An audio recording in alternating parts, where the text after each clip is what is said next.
આમ તો આપ સમજી જ ગયા હશો કે આ બધું શું દેખાડી રહ્યા છે. તો આ છે વિન્ટર સ્પેશિયલ ઊંધિયાની તૈયારી. શાકભાજી જસ્ટ લઈને આવી એટલે મને એમ થયું કે ચલો આજે ઊંધિયું બનાવીએ તો એક થોડોક નાનકડો બ્લોગ પણ બનાવી લઈશું. ઊંધિયાની રેસીપી પણ મૂકી દઈશું.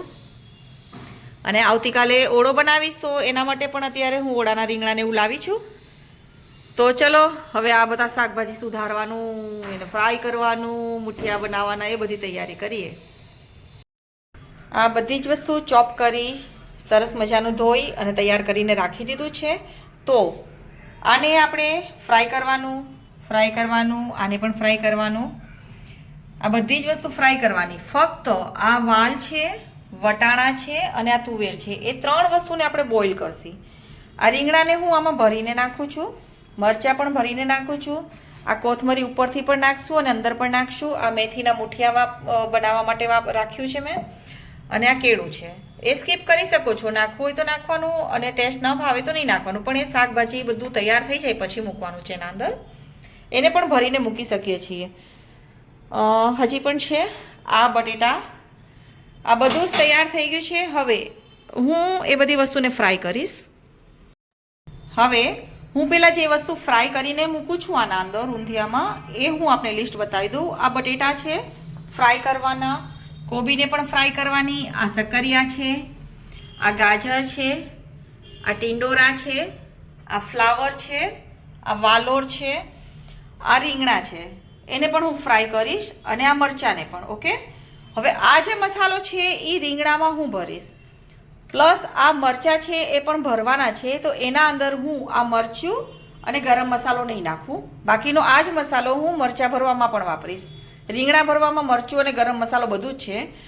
આ શેકેલો ચણાનો લોટ, મીઠું, હળદર, ગરમ મસાલો, ધાણા જીરું, કોથમરી, મરચાંની ભૂકી, ખાંડ અને થોડું લીંબુ નાખીશ અને પછી તેલ નાખીશ થોડું. આ મેં મુઠિયા માટે તૈયારી કરી છે, જેના અંદર છે ચણાનો લોટ, મરચું, ગરમ મસાલો, હળદર, ધાણા જીરું, મીઠું, મેથી, આ ખાંડ અને આ ચપટી સોડા, સાવ થોડોક જ સોડા. અને આના અંદર હવે હું નાખીશ તેલ અને એના અંદર નાખીશ મુઠિયા વાળવાનું મોણ તૈયાર કરી અને મુઠિયા વાળી અને તરી નાખીશ. આના અંદર તેલ નાખીને હું રીંગણામાં ભરી નાખીશ. બરાબર છે. આ બધી વસ્તુ તળીને એક લોયામાં તૈયાર કરીશ. અને આ વાલ, તુવેર અને વટાણા, એ ત્રણ વસ્તુને હું બાફી નાખીશ.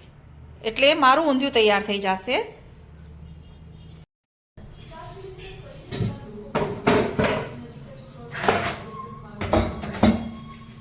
હવે આપણે પહેલાં રીંગણા ભરી લઈશું. એનો મસાલો આપણે તૈયાર કર્યો છે, એમાં આપણે થોડું તેલ નાખીશું અને ખાંડ નાખી છે એટલે થોડું લીંબુનો રસ. આ મસાલો આપણો તૈયાર થઈ જાય. આમાં પણ આપણે મેથી નાખી શકાય છે, પણ મેં અત્યારે નથી નાખી કેમ કે મુઠિયામાં પણ મેથી છે જ, એટલે વધારે આપણે નાખવાની જરૂર નથી. આ થઈ ગયો છે એનો મસાલો તૈયાર. ગુજરાતીઓ માટે ઊંધિયું એટલે તેલનું ઘર. તેલ વગર ઊંધિયું બને નહીં. પણ જેને જીરો ઓઇલમાં ખાવું હોય એ પણ બની શકે છે. બધી જ વસ્તુની આ જ પ્રોસેસ હોય, પણ ફક્ત એ બધી વસ્તુને વરાળમાં બોઇલ કરવાની અને ઉપરથી સાવ થોડું એવું તેલ નાખીને ખાઈ શકો છો. અધરવાઇઝ સ્કીપ પણ કરી શકો છો. બધું જ આ વસ્તુ મસાલો હોય તો તમે આ બધી વસ્તુને બોઇલ કરીને પણ તમે સરસ ખાઈ શકો છો, પણ સ્ટીમમાં બોઇલ કરવાનું, એટલું ખાસ ધ્યાન રાખવાનું.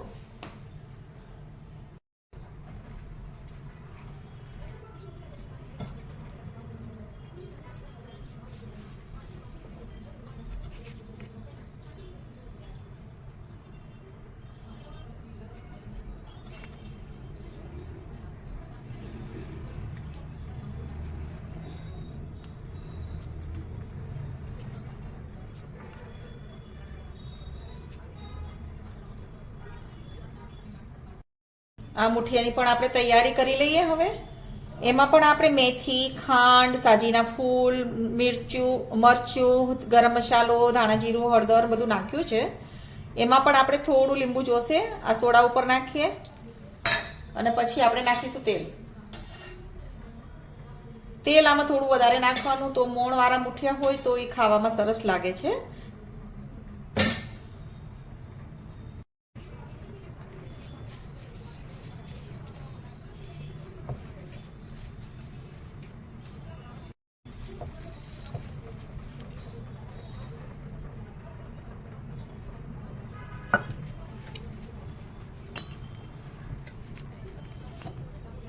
આ તૈયાર થઈ ગયું છે આપણું મુઠિયાનું. અને નાના નાના ગોળા કરી અને પછી એને આપણે ફ્રાય કરીને ફક્ત 1 કે 1.5 ચમચી જેટલું પાણી નાખ્યું છે. આપણો લોટ તૈયાર થઈ ગયો મુઠિયાનો.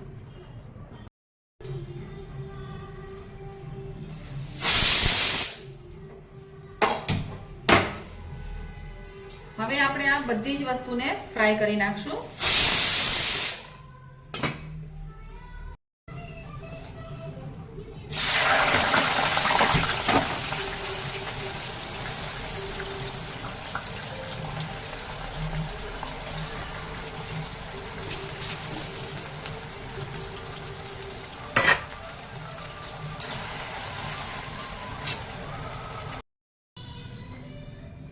બટેટા ફ્રાય થઈ ગયા છે. હવે આપણે સક્કરિયા નાખીશું.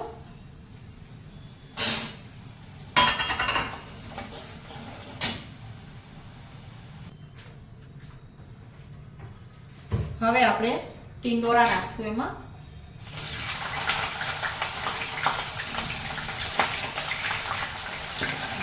બટેટા અને સક્કરિયા તળાઈ ગયા છે. દરેક ફ્રાય વસ્તુ છે એ બ્રાઉન કલર થાય એ ખાસ ધ્યાન રાખવાનું, એટલે એ પાકી જશે અને પછી વરાળમાં એમ જ પાકતી રહેશે, પછી ગ્રેવીમાં પાછું પાકશે.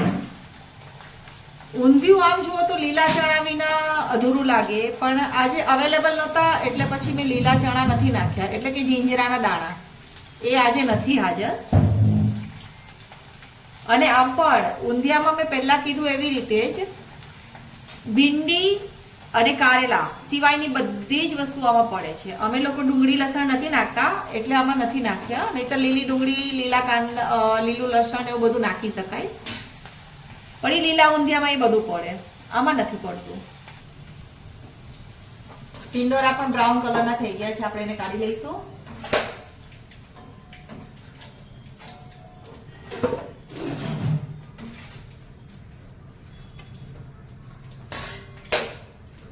હવે આપણે ગાજરને ફ્રાય કરતા બહુ વાર નથી લાગતી, એટલે થોડી જ વારમાં ગાજર થઈ જાય છે, એટલે ખાસ ધ્યાન રાખવાનું, એને બ્રાઉન કરવાની જરૂર નથી. ગાજર પણ ફ્રાય થઈ ગયા.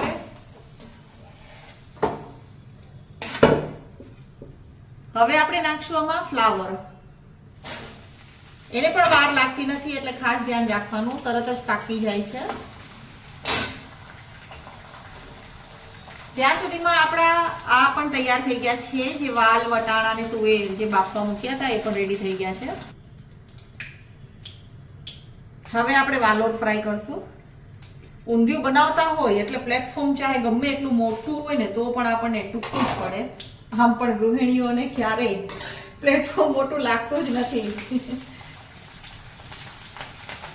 આ બધું શાકભાજી ધોઈ, નિતારી અને સરસ તૈયાર કરી સૂકું કરીને આપણે રાખ્યું છે, જેથી આપણને ફ્રાય કરવામાં પ્રોબ્લેમ ન થાય. એટલે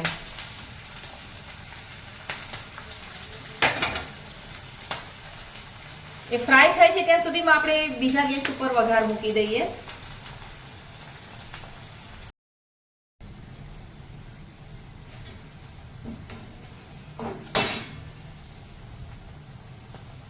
વાલોર ફ્રાય થાય છે ત્યાં સુધીમાં આપણે વઘાર મૂકી દઈએ. આ બધી જ વસ્તુ ફ્રાય કરેલી છે એટલે આમાં બહુ તેલ નાખવાની જરૂર નથી, છતાં પણ કમસે કમ મેં જેટલું શાક બનાવ્યું છે એના અંદર આવા 5 થી 4 ચમચા તો હું તેલના નાખીશ જ. ઓછું આપણે નાખી શકીએ છીએ, પણ ક્યારેક ખાતા હોય એટલે એમ થાય કે પ્રોપર ટેસ્ટ લઈને આપણે ઊંધિયું ખાઈએ તો મજા આવે ખાવાની. હવે તેલનું કામ પૂરું છે એટલે તેલનો ડબ્બો તો આપણે મૂકી દઈએ, કેમ કે ઓલમોસ્ટ તેલ જ બધું થઈ ગયું છે. હવે આમાં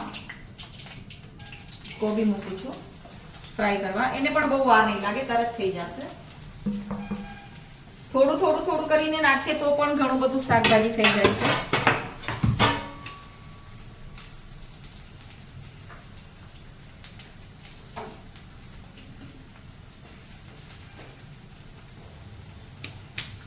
વઘારમાં આપણે નાખીશું તજ, લવિંગ, બાદિયા, જીરાથી વઘાર કરશું, હિંગ નાખશું, આદુ મરચાની પેસ્ટ અને ટમેટા.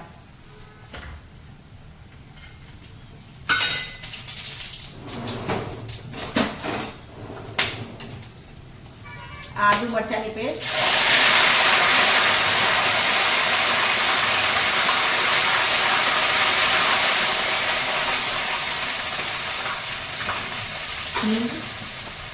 અને હવે નાખીશું આપણે આ ટમેટા.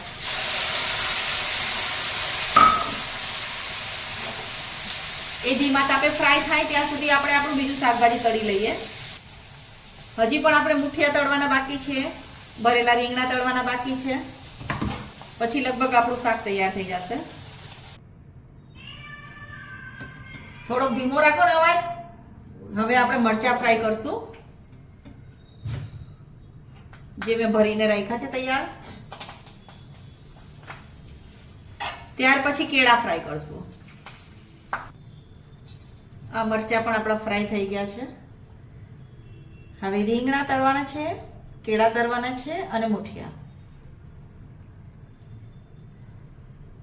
આ બધું જ રેડી છે, બધું ફ્રાય કરીને.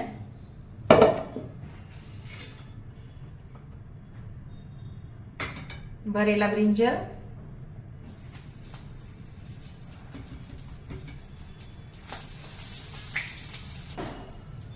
હવે આપણે મુઠિયા નાખી દઈએ ફ્રાય કરવા માટે થઈને.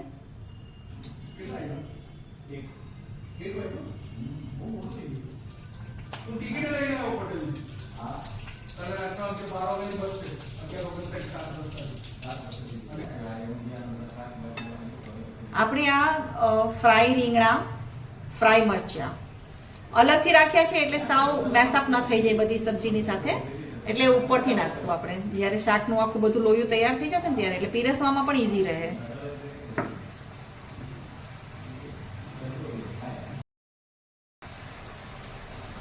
આપણે જે વઘાર કર્યો તો એ ટમેટાને બધું પાકી ગયું છે. હવે આપણે એમાં નાખીશું મીઠું, હળદર, દાણા જીરું, મરચું. મુઠિયામાં પણ ઘણું મરચું છે, રીંગણામાં પણ છે, પ્લસ આપણે આદુ મરચાની પેસ્ટ પણ નાખી છે, એટલે આપણે મરચું થોડું ઓછું નાખી પછી આપણે વધારાનું એડ કરી શકાશે. આપણો મસાલો તૈયાર છે. અમે ગરમ મસાલો રેગ્યુલર જે વાપરતા હોય જ વાપરીએ છીએ, બાકી ઊંધિયાનો મસાલો પણ આપણે બજારમાં રેડીમેડ મળે છે, એ પણ વાપરી શકીએ છીએ. આ ગ્રેવી તૈયાર થઈ જાય, ઓલમોસ્ટ થઈ ગઈ છે, એટલે આપણે આ બધું જ શાકભાજી એમાં નાખી દેવાનું છે.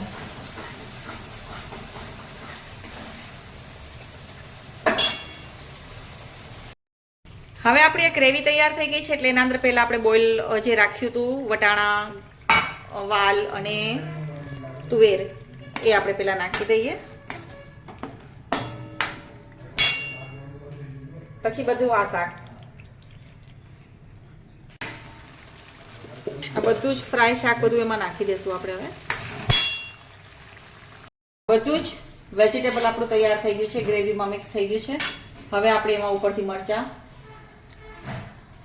રીંગણા એ બધું જ મૂકશી. આ કેળા છે ફ્રાય કરેલા,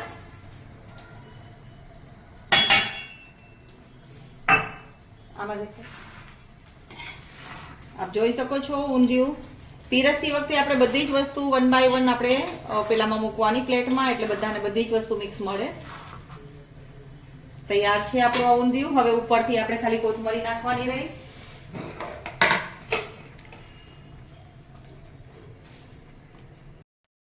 કોથમરી પણ આપણે ધોઈને પહેલેથી આપણે રાખી દીધી હતી સરસ તૈયાર કરીને. તો રેડી છે આપણું ઊંધિયું. જે મેઇન છે એ આપણા મુઠિયા છે, એ આપણે મૂકીશું આના અંદર. પછી થોડી વાર સ્ટીમમાં રાખી દેસી, એટલે આપણું ઊંધિયું એકદમ પરફેક્ટ તૈયાર થઈ ગયું છે. આપ જોઈ શકો છો બધી જ વસ્તુ આપણે છે આના અંદર.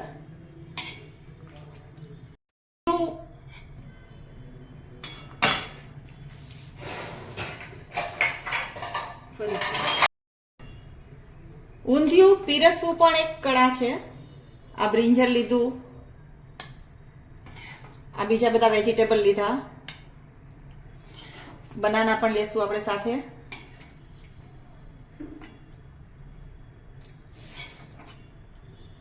આ મિર્ચી, ગાજર, બધા જ વેજીટેબલ એના અંદર દેખાવા જોઈએ.